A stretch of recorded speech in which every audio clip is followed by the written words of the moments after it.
I'm now pleased to introduce this year's student speaker for the School of Professional and Continuing Studies, Henock Constant.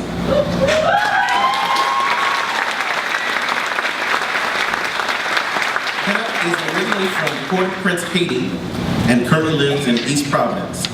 He's a Human Studies major in our Bachelor of Interdisciplinary Studies program and a Finish What You Started program returner and completer as well. Please welcome once again, Henock Constant.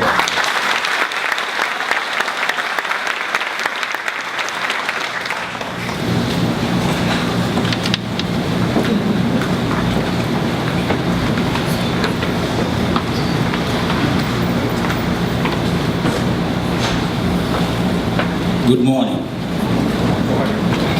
Dean Anthony Rowe, Assistant Dean Tammy Warner, faculty and staff, fellow graduates, my beautiful wife Daphne, my children Priscilla, Herbie, Shamori and Fadine, my mom and dad, family and friends, ladies and gentlemen. It is an honor and it is with great pleasure that I humbly stand before you today at the graduation of the class of 2018 of the University of Rhode Island's Alan Shums Feinstein College of Education and Professional Studies to recognize and acknowledge our accomplishments. Well, I did it. We did it.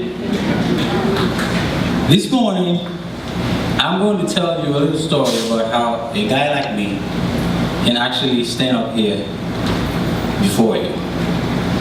In 1994, after high school, I left Haiti to come to the US to reunite with my family who was already living here.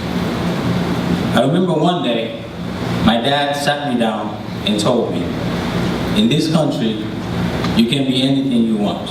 It is up to you to choose and decide what you want to do with your opportunities.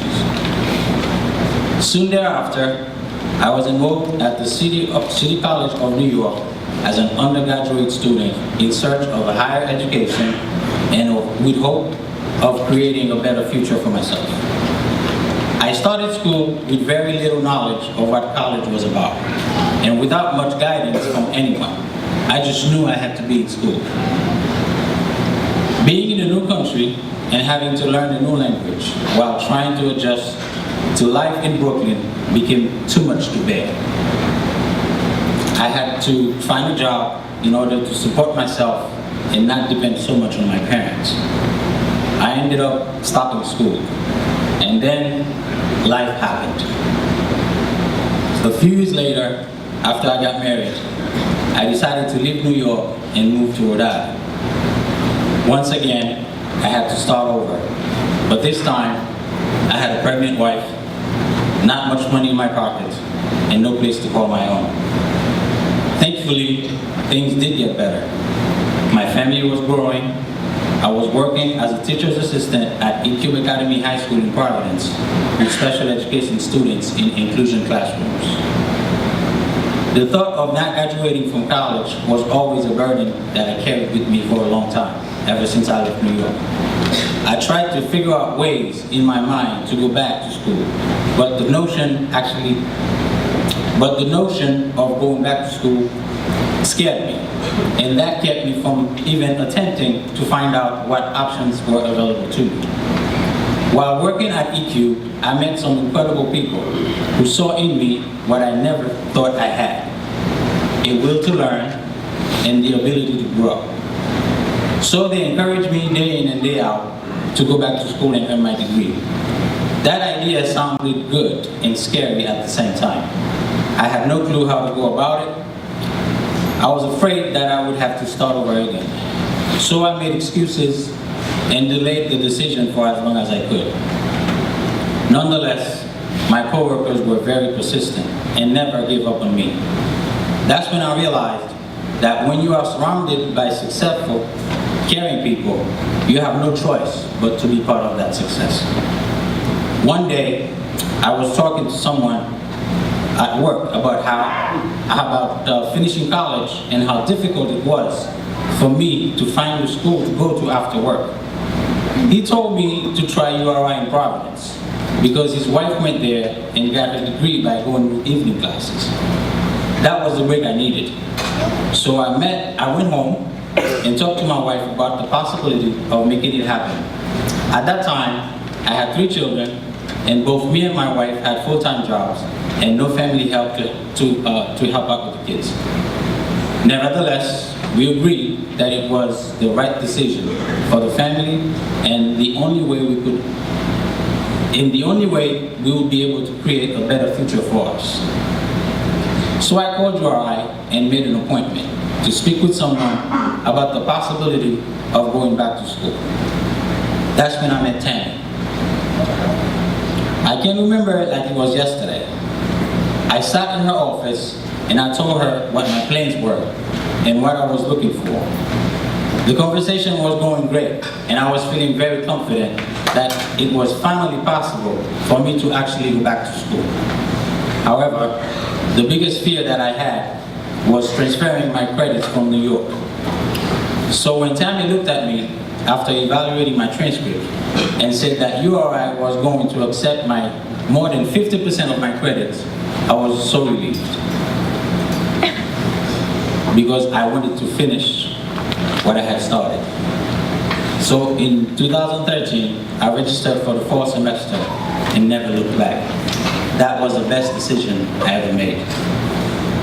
When I decided to embark on this journey, I did not know what to expect, and I definitely didn't know that it was going to be that difficult. The sacrifices I had to make, the choices and tough decisions that followed throughout the years made it really hard for me to go on at times. That's where Nancy Rabideau came in. Last semester, I had the privilege to finally meet her, and I told her how much she played a big role in getting me through each semester. Whether it was to check on me with her encouraging words, or to always remind me that I had to finish what I started. Thank you, Nancy. One of the things that also kept me going was the constant line of communication between Tammy and me, letting me know where I stand and how I was progressing. I made sure I never missed any of our meetings. Sometimes it felt like I was at the end, and the end was so far away. But I was often reminded that I wasn't alone, because of my wife and kids who have always been right there with me. Thank you, kids, for putting up with Daddy going to school straight from work, coming home late and not having enough time to spend with you. I know that it bothered you sometimes when I sat in front of the computer all night studying and not engage with you guys. Remember when I told you that all of this would be for a good cause, and one day it would all be over and we would be celebrating? Well, this morning is that day.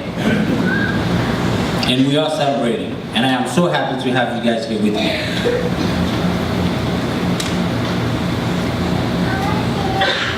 This is beyond anything that I could ever imagine. I remember one time, I took my sons, Herbie and Shamori, with me to the Providence campus because I had wanted them to see where Daddy goes to school every day. I had them sit with me while I was meeting with Jeff to go over my plans for the semester. That turned out to be meaningful, and I'm glad I did that. A big thank you to Jeff Johnson for nominating me to be interviewed by Jane Fusco as this year's graduating senior with a compelling story for the commencement profile. Thanks to Jane, my story made it to the URI Today's front page 3 weeks ago. I am very grateful for the opportunity. Thanks to Jane, now everyone knows what I've been doing for the past 5 years. Thank you, Jane. Last but not least, to my wife, Daphne. Thank you for your support. Thank you for your love throughout this journey. Whenever I felt discouraged and worn out, you were there for me. You pushed me very hard. So this morning, I say to you with all my heart, thank you, and I love you more than words could say. As a man of faith and a servant of God, I want to thank him for raising me up so I can stand on mountains, putting me on his shoulders to make me more than I can be. My parents who are here today have always taught me to be thankful for everything that happens in my life. I have realized that this is bigger than me. It was meant to be. Merci la mère. Merci le Pape. To God be the glory for this thing that he has done. The URI's Allen Shans Feinstein CEPS program works. It worked for me. You just have to stay the course because the faculty and staff of this establishment are good at what they do. All you need to do is to trust the process and follow the plan. In conclusion, I want to say to you, class of 2018, stand proud, be happy, be confident that you are now better equipped to go out there and make a difference. So this morning, I hope my story will inspire at least one person to believe that they can achieve their goal no matter where they come from or whatever obstacle stands in their way. Today, I will receive my bachelor's degree in human studies. I have learned a lot from my classes, and I would like to take this opportunity to thank all my professors and classmates who have helped me to get here today. I remember how happy I was when Jeff told me that I did not have to take any more BIS classes, because these were very tough. I'll leave you with this quote from Ed Helms that says, "So long as your desire to explore is greater than your desire not to screw up, you are on the right track." A life oriented toward discovery is finally more rewarding than a life oriented toward not blowing it. It wasn't easy. This was not easy, but it was worth it. Before I end, I want to tell you guys, the man that you see today is all due to my parents, my mom and my dad. And I've always dreamed of this moment. And I want to take just 1 minute to thank my mother and my father in my native language in Creole. Maman, papa, je dis, sans nous là, c'est travail nous. Et maintenant, devant tout le monde, je veux dire nous merci. C'est ça que fait me là, je dis. So, the man that you see today is only because of my mom and my dad, and I want to thank them.